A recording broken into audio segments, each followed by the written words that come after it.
여름방학 동안에 닐 포스트만이라는 사람이 쓴 교육의 종말이라는 책을 읽었습니다. 그는 책에서 이렇게 이야기합니다.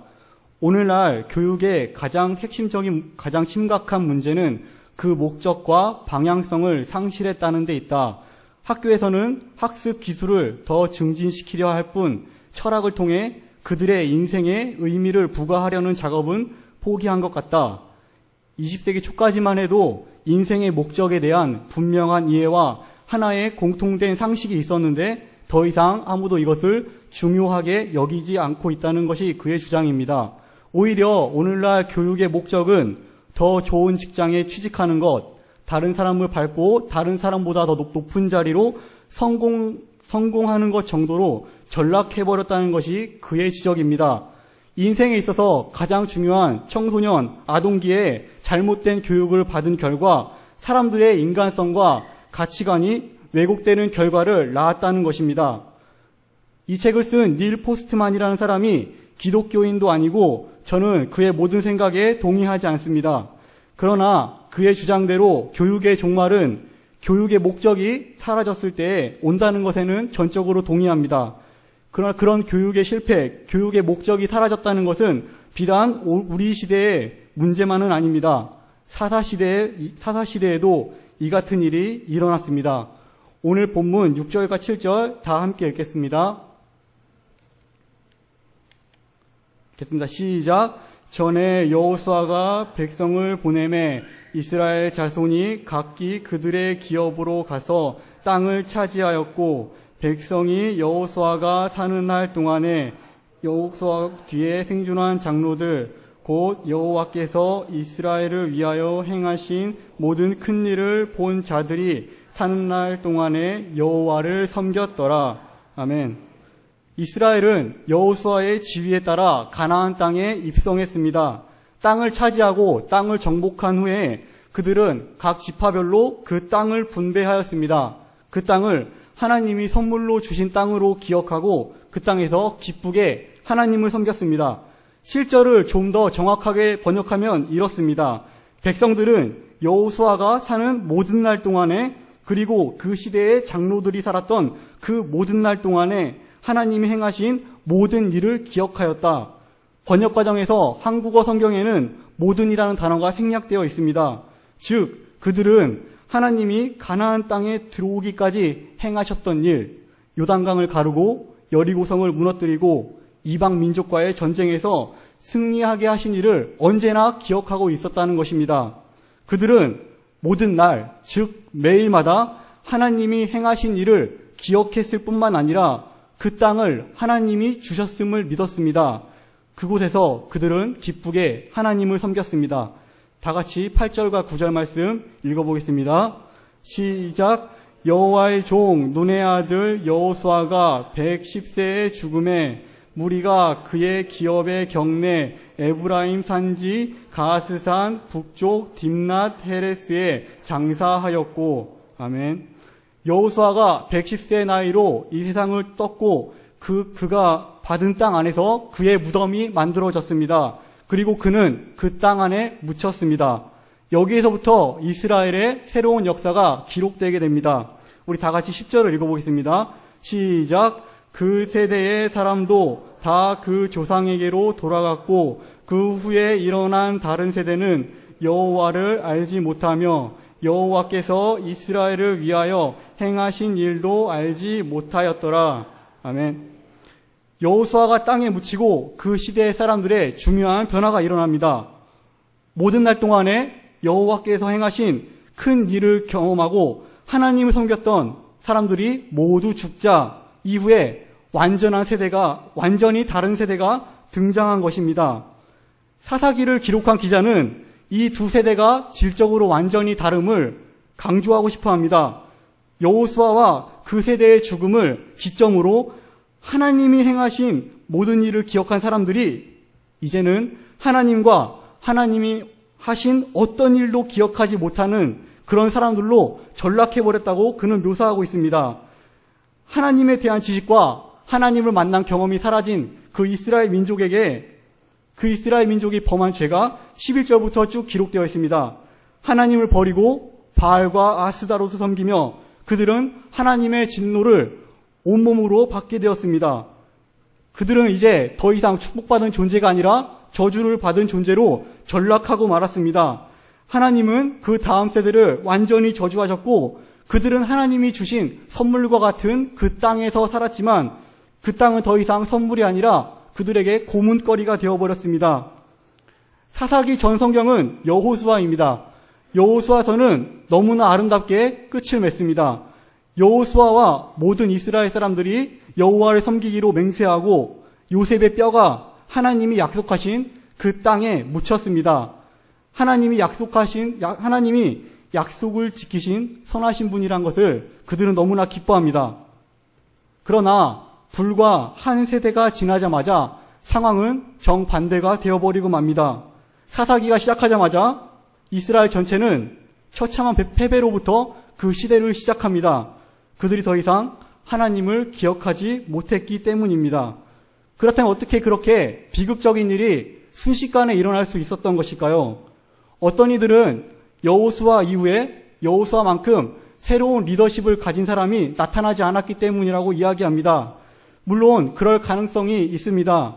한 시대를 풍미했던 위인이 사라진 다음에는 언제나 암흑기가 찾아오기 마련입니다.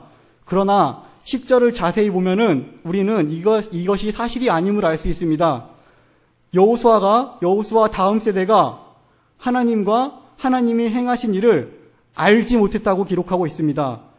그러면은 이 번역은 그 이전 세대가 하나님에 대한 지식을 제대로 알려주지 않았다고 해석하는 것이 가장 정확할 것입니다. 하나님을 알지 못하는 그 세대의 절망만 남았습니다. 그들은 이제 하나님이 자신의 인생에 어떤 의미가 있는지, 자신들이 지금 살고 있는 그 땅이 자신들에게 무슨 관계가 있는지, 부모 세대가 왜 그렇게 하나님을 열심히 섬겼는지 전혀 알지 못하게 되었습니다. 그것이 부모 세대의 잘못이건 제대로 배우지 못한 자녀 세대의 잘못이건 결과는 오직 한 가지였습니다. 그들은 하나님을 잊은 세대가 되어버리고 말았습니다. 교육은 천년지 대기라는 말이 있습니다. 교육은 성장기에 있는 아이들에게 정체성을 심어준다고 합니다. 정체성이 세워진 아이들이 모여서 공동체를 이루고 그 공동체 안에서 아이들은 자신의 인생의 목적을 세워나갑니다. 어제 지하철을 탔는데 가판에 시사저널이라는 잡지가 걸려 있었습니다. 겉표지 제목이 이것이었습니다. 초중고생 1,000명에게 물었다. 자살을 생각해 본 적 있다? 48%, 1,000명 대상입니다. 그 아래 조그맣게 이렇게 적혀 있었습니다. 자살 충동 1위는 성적 고민. 2009년에는 200명이 넘는 아이들이 실제로 자살을 했다고 합니다. 그 뒷장을 넘겨보니까 이런 내용이 있었습니다. 장관 내정자 청문회에 관한 내용이었습니다. 그 청문회를 비판하는 내용이었는데 능력이 좋아서 도덕적 기준을 무시해도 상관이 없다는 거냐, 사회가 점점 능력 만능주의로 가는 것을 찬동하고 있는 것이냐, 이런 내용이었습니다. 여기에서 궁금한 점이 있습니다. 이 아이들에게 우리가 자살을 한번 막았다고 쳐도 이런 부정직이 넘치는 공동체에서 아이들이 자라게 된다면 어떻게 될까요? 도대체 대한민국이라는 공동체가 아이들에게 어떤 정체성을 심어주고 있는 것일까요? 아이들에게 도대체 오늘 학원에서 무엇을 가르치고 있는 것일까? 그런 생각에 빠지게 되었습니다. 그렇다면 일단 세상은 그렇다 치고 교회는 다음 세대를 어떻게 키워야 하는 것일까요? 교육은 한 사람의 인생을 좌지우지할 정도로 중대한 것임에 분명합니다. 그렇다면 우리가 그 아이들을 신앙으로 교육해야 한다면 무엇을 어떻게 가르치는 게 가장 올바른 것일까요? 효율적인 거 말고 얼마나 올바르게 가르칠 수 있을까요? 하나님께서 이 교육을 위해 두 가지 기관을 세우셨는데 그것이 가정과 교회입니다. 이 두 가지 기관의 역할과 기능을 우리가 살펴본다면 우리가 가진 문제들을 해결하는 데 조금 도움이 될 것입니다. 신앙의 가장 기초가 되는 이 두 공간에서 어떤 신앙을 가르치느냐에 따라서 다음 세대의 정체성이 결정되는 것입니다. 첫째로 하나님께서는 신앙의 전수를 위해 가정을 주셨습니다. 교회 이전에 가정을 주셨습니다. 사사기를 읽어보면 이 사람들이 얼마나 나쁜 짓을 했는지 처참하게 이것들을 모두 다 생생하게 기록하고 있습니다. 그런데 이 사람들이 이 사사기를 기록한 사람이 비판하고 있는 제도가 한 가지 있는데 그것이 바로 결혼제도입니다. 결혼제도가 하나님이 세우신 신적인 제도이긴 하지만 인간이 어떻게 활용하느냐에 따라서 가장 성스러운 제도가 될 수도 있고 가장 악독한 제도가 될 수도 있다는 것입니다. 그 중에서도 하나님은 이방인들과의 결혼을 철저하게 금지하셨습니다. 이스라엘 백성의 정체성과 그들의 공동체가 오염될 수 있기 때문이었죠. 결혼은 하나님 앞에서 책임이 있는 제도이며 결혼한 사람들이 만든 그 가정 역시 하나님 앞에서 책임을 가지고 있습니다. 제가 대학교 3학년 때 수업 시간이 있었습니다. 같은 반에 50대 권사님이 한 분 계셨는데 성격이 굉장히 괄괄하신 분이었습니다. 학생들이 질문을 너무 많이 할 때면은 소리를 질러서 학생들의 질문을 멈추게 할 정도로 굉장히 성격이 좀 그러셨던 분입니다. 수업 시간에 우연히 그 자녀 교육에 대한 이야기가 나왔습니다. 토론을 하고 있는데 권사님 차례가 되었고 권사님 말씀하시는 내용이 이런 내용이었습니다. 나는 정말 속이 상해서 미치겠어. 중등부 아이가 교회에 안 나와서 그 아이를 찾아갔다고 합니다.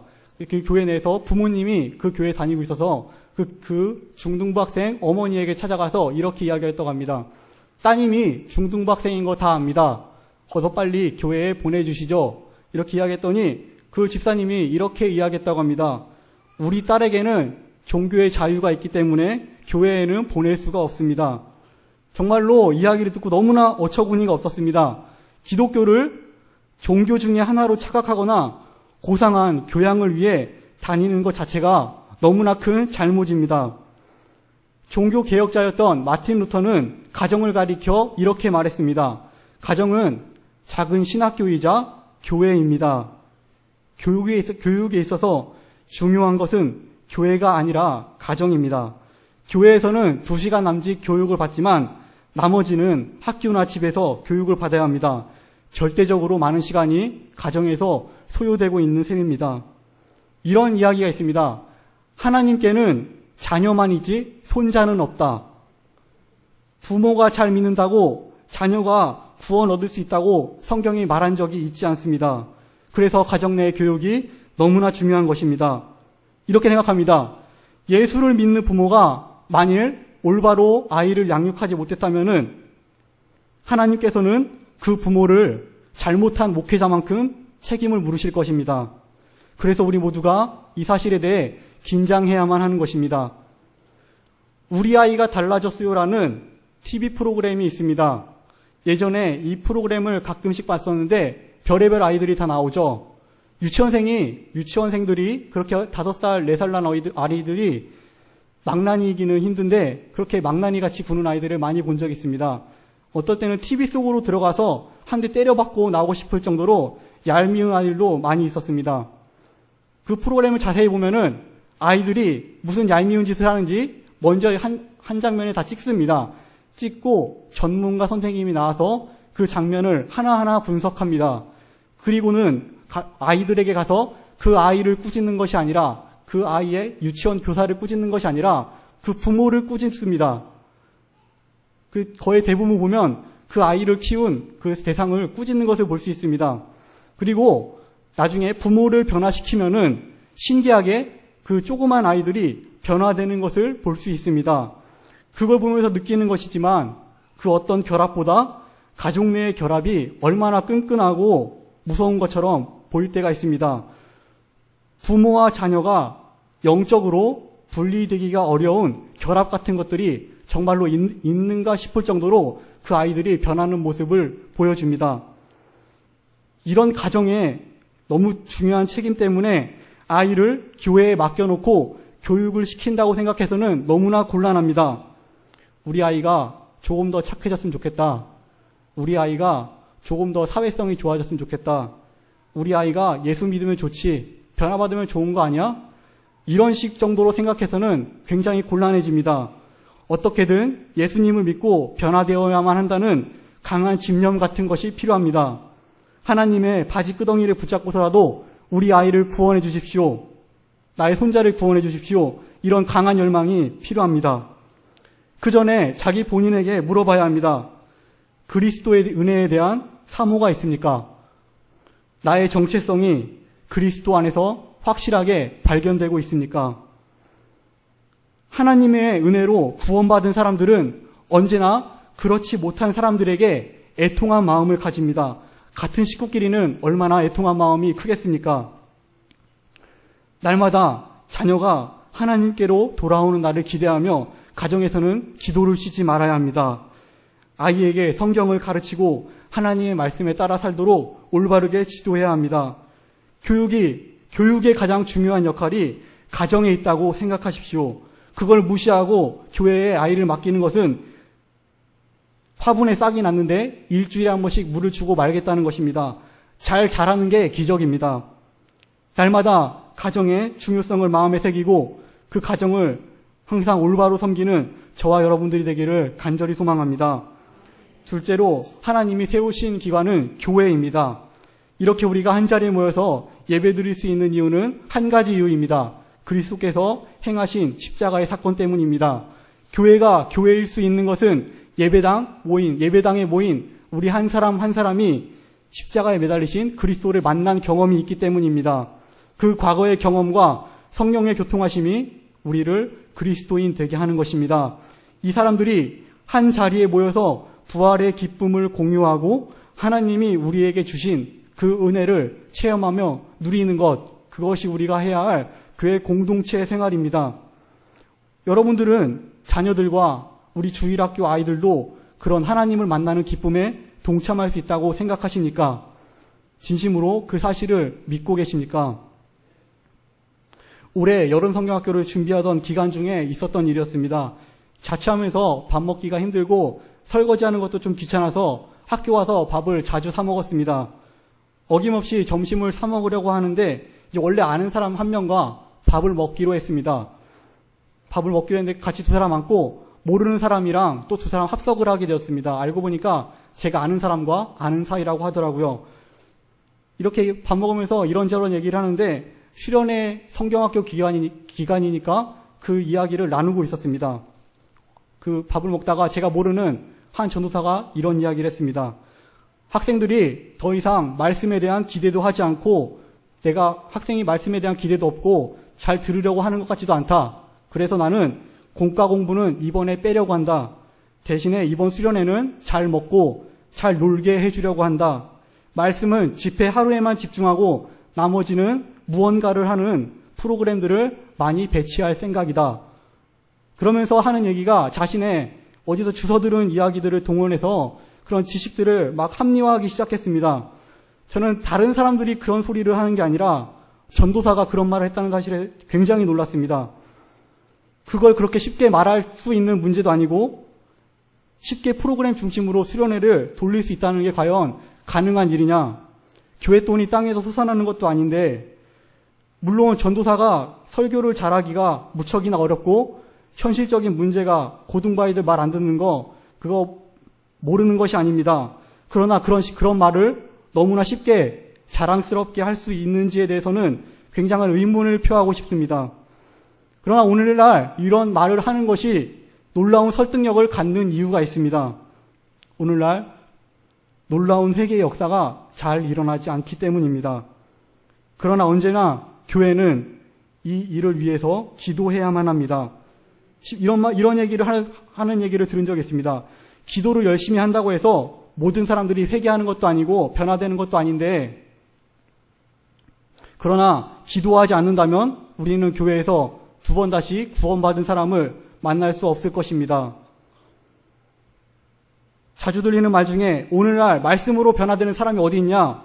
좋게 설교하고 훈련하고 프로그램 채우고 사역 훈련하면서 사람들을 만들어가면 되는 거지. 이런 말을 들을 때가 너무나 많습니다. 저 역시 흔들릴 때가 많고 주일학교를 하다 보면 저 인간이 변할까 싶을 정도가 그런 사람들도 있습니다.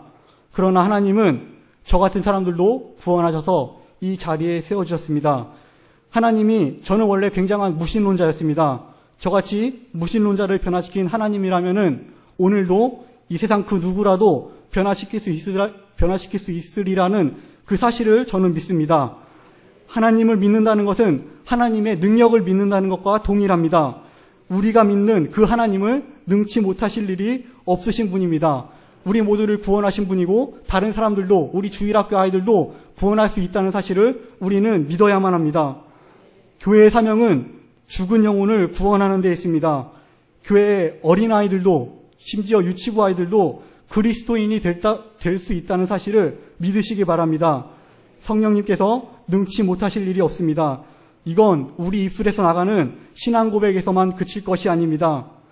아이들의 구원을 위해서 성도 여러분께서 항상 기도해 주시길 간절히 원합니다. 여름 성경학교도 지나긴 했지만 그런 행사가 있을 때마다 아이들에게 아이스크림 하나 사주면서 이거 먹고 이번 성경학교 때는 꼭 예수님 만나라, 이런 따뜻한 말을 해주시는 여러분들이 되기를 간절히 원합니다. 그렇게 아이들까지 한 사람 한 사람 예수님을 믿으면 그리스도에게 접붙임 바 되어서 하나님의 영광이 드러나게 됩니다. 교회가 참된 교회되고 교회가 하나님의 영광이 되는 길은 많은 프로그램이 넘쳐나거나 교회가 효율성으로 단단히 무장되는 것에 있는 것이 아닙니다. 한 사람의 구원을 위해 많은 이들이 눈물을 흘리고 말씀을 배우면서 하나님을 알아가고 그 말씀을 통해 점점 자신의 인격이 예수 그리스도를 닮는 인격으로 교정될 때에 그제서야 하나님의 영광은 나타나게 되는 것입니다. 우리가 꿈꿔야 할 일은 교회가 커지는 것일 수도 있지만 그것보다 더 중요한 일은 그 예수 그리스도의 흔적이 넘치게 하는 그 일입니다. 죄를 위해 회개하는 눈물 자국과 다른 사람들이 구원받지 못하는 그 모습을 바라보며 애통하는 그 눈물, 그 자국으로 하나님께서 영광 받으십니다. 우리 교회가 그런 하나님의 영광이 되는 교회가 되기를 간절히 소망합니다. 그리고 하나님의 영광을 위해 날마다 기도를 쉬지 않는 저와 여러분들이 되기를 간절히 원합니다. 오늘날 수많은 목회자들이 이 시대를 사사시대와 같다고 표현합니다. 사회 어디를 둘러보아도 제대로 된 부분은 없는 것 같고 교회도 세상의 소용돌이 속으로 휘말려 들어가고 있는 것 아니냐, 이런 이야기를 듣습니다. 제 취미 중 한 가지가 높은 곳에서 낮은 곳을 바라보는 것입니다. 저희 집이 고지대라서 그런 풍경들을 굉장히 자주 보는데 어느 날 해가 지는데 너무나 아름답다는 생각이 들었습니다. 그러다가 이런 생각이 지나갔는데 마치 그것이 우리나라의 교회의 현실을 보는 것 같았습니다. 이 나라에는 교회도 많고 프로그램도 많고 세미나도 많고 제자훈련도 많고 사역훈련도 많습니다. 교회는 이 세상이 자랑할 만한 모든 것을 가지고 있는 것 같습니다. 심지어는 권력과 돈까지도 자랑하는 것 같습니다. 그런데 이 아름다운 황혼이 지나고 나면, 이 아름다운 노을이 지나고 나면 우리에게는 앞을 볼 수 없을 정도로 깜깜한 어둠이 밀려올 것입니다. 한국에서 개신교가 쇠퇴하고 있다는 것은 어제 오늘 일이 아닙니다. 어둠이 오고 있다는 사실은 직감적으로 느낄 수 있습니다. 그때를 위해서 우리는 기도로 준비해야 합니다. 어제 하나님께 기도를 하는데 이런 기도가 저절로 나왔습니다. 하나님, 저에게는 아직 어두운 밤을 맞이할 준비가 되지 않았습니다. 그 밤이 반드시 올 것만 같은데 어떻게든 그 기한을 늘려주시면 안 되겠습니까? 어둠이 다가오고 있음을 진심으로 느끼고 있습니다. 흔히 아이들을 미래의 현존이라고 말합니다. 지금은 철없이 교회에서 굴러다녀도 언젠가는 기둥이 될 아이들입니다. 많지 않은 아이다 해도 그 아이들이 올바로 성장만 해준다면 어떠한 어둠도 그 아이들을 삼키우지 못하고 그 아이들이 기둥이 된 이 교회를 삼키우지 못할 것입니다. 이 일을 위해 모두가 기도에 나서주시길 간절히 원합니다. 우리 한강교회 아이들은 하나님에 대해 제대로 배우지 못해서 사사시대와 같은 암흑기를 맞이해서는 결코 안 됩니다. 언제나 이 일을 위하여 기도해 주시고 관심을 기울여 주시는 여러분들이 되기를 간절히 소원합니다. 기도하고 마치겠습니다.